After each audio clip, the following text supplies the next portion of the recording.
Dagir keriye, li ser zapê, li ser avaşînê, li ser metina, li ser wargeha Şehîd Rostem Cûdî em şermezar dikin. Dîsa tecrîda girankirî li ser rêber apû jî hemû jî şermezar dikin. Em gerilayê niha di çepera de û derbê mezin lê hovîtiya dijminatiya û faşîstiya Tirkiye dixînin em gerilla silav dikin. Dîsa berxwedaniya ku ev çar mehe ku zîndana dayî dest pê kirin dîsa lê Mermûr li Yunanistanê em berxwedaniyê ku cih digirin greva birçîbûnê de em wan jî silav dikin. Wek ku heval dizanin em niha rûbirûyê muamerekî duwelî ne. Hemîn dewletên dagirker têde cêgirtine heval. Serî de Amerika û Avrupa dîsa nûkeriya Kurd ku divê û muamereyê de cih digirin heval. Lê heval bawer dikin niha faşîzma Erdoğan ber hilweşandinekî mezin e.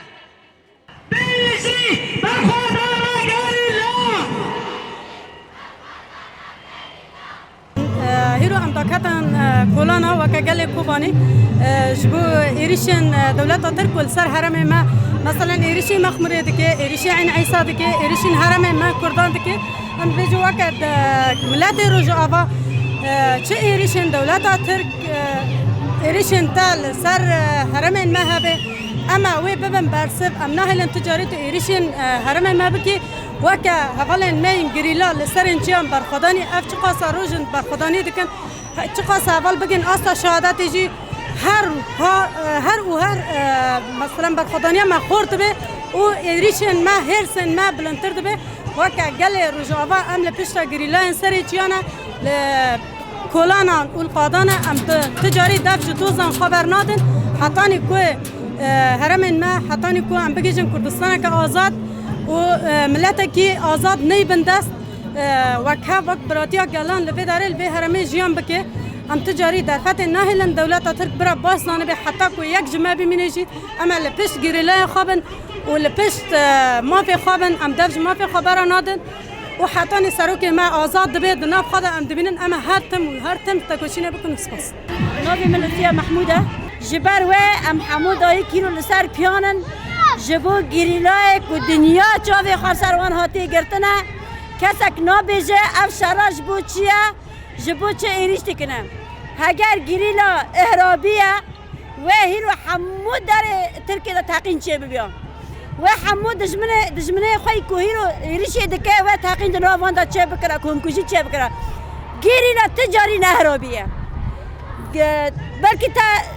تجاران پر جاران جی دبیجن مالا برزانی دبی حتی کو پکه که هیا چاره سری چه نابه حتی کو پکه که هیا باشیر ناره ام جوه جوابه لیفت گرینن وقت دایی که گریلا هیرو دشاره متینا دا از مالا برزانی شرمزار دکم تا و دولت ترک از تم و تم شرمزار دکم زارو که ما هیرو پشگیری کرامت ناموس خود کنه هیرو اوجی هیرو عسکر خواه پشمرگی خواه بشینه پیشا ترکان وکه قنبله که هاتی چاندی وکه سبی که تانگ دولت ترک در باسی چیای آزاد ببن زارو که ما به شهادت اگینن هیرو جی دولت امدنرن بالا فره ترکان لی دخینن دبی که پکه که کشتنه اگر که پکه که بکشتا و مالا مسعود مالا برزانش هوله در را کرا از وقت دایی که کت بیشم و مالا ترکانش به هوله در را کرا ام دبیجن جاره کدن ام بانگ دکن مالا برزانی برا و فتنه نکه برا پشگیریا کردان بکه برا پشگیریا کرامت خواه بکه امضا کریش دولت ترک را که هیرو چه دارو بره کردستان هی قد که دولت ترک نواند خدا تیدا چکه و دزیکی ترکان دا و دزیکی مالا برزانی دا و حسرت به بسا گیریلای سری جان ام گل دبین ام گیریلانه گیریلا جی گله تجاری در وقت نینو که گوشت دینو که شب ناقتن گلو گیریلا شب ناقته کنه پکه که به ریشکاندن باشیر ثانیه که ورداتن نم جبر کو مالا برزانی حمود اول فروتیه برای باسانه به ام تام زناست کن که مالا برزانی حمود اول فروتیه نبی مستمیر حمزه ام پیشگیری گریلا هیرو دمشنا و شر تسر گریلا تسر گله کرد هواییه ام وی تشتی قبول نکن ام تخاصم دولت نابناتوی دولت حق موافقه لپشت گریلا بسکنه او گریلا زاروک منه اتخاصم یعنی کنی بیجم او زاروک منه او گله گریلا یعنی چشم به چه خورد به چه پیا به گر که بخوازه امز 7 سال را حیا 8 سال را ور گریلا بمشه چاوا کو پشگیریا گله کوبانی هر چهار پارچه کردستان کرد هیرو پشگیریا گریلا اشته کرد گریلا نمیه نه یعنی تقوات ندینه او ملت میه حوال منه برای منه یعنی خوش که منه یعنی ام پشگیریا وید مشنه ادم دولت هانه که چاوی خاگرتی برا چاوی خواکن گله کرد را گله کرد بندست نامینه یعنی و هلبت تشته که سروکتی نیوانده چاندی او تشتا و راست درکوه یعنی چخواسا هر چهار پارچان جی که چه سیاسته به چه تشتی واره سر گله کرد فکر عبدالله اوجالان چاندی او فکر گلیلا فکر آپوجی او یا توایی گله کرده از وید بیجم سلاف و حرمت مش گریلا برا گریلا تجاران نترسه که اینو که کس پشتیت هنه وقت گلا توایی پشتیت چه پارچه کرد هر پارچه کرد روز آوار روز هلات روز باشور او هر چهار پارچه پاش گریلا سکنه